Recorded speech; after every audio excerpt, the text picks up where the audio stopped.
আসলে সত্যি কথা বলতে বাংলা ছবির আগে যে রমরমা বাজার ছিল যখন আমরা কাজ করতাম, আজকে এমএলএ ফাটাকেষ্ট, মিস্টার ফাটাকেষ্ট, যুদ্ধ, হিরো, ঘাতক, পরপর ছবি করেছি, প্রচুর ছবি করেছি। তারপরে বাংলা সিনেমায় একটুখানি কেমন যেন মরা গাং এলো। কিন্তু তার মধ্যেও বেশ কিছু ছবি, বিশেষ করে আমাদের এই যে ডিরেক্টর তিনি কিসমিস করেছেন, সুপারহিট ছবি। তারপরে এমন অনেক ছবিও এসেছে যেগুলো মারাত্মক হিট, কিন্তু পার্সেন্টেজটা 10 to 15, 10 থেকে 15% মধ্যে ছবি হিট করছে, বাকি ছবিগুলো সেভাবে চলছে না। তো সেই জন্য আমাদের সবার আশা, সবার চেষ্টা। আর সিঙ্গেল স্ক্রিন কমে গেছে।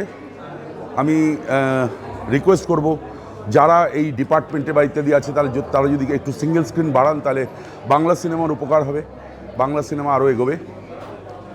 আর এই মন মানানো নিয়ে আমি একটু ছোটো পার্ট করেছি, একটা ছোট্ট অভিনয় করেছি।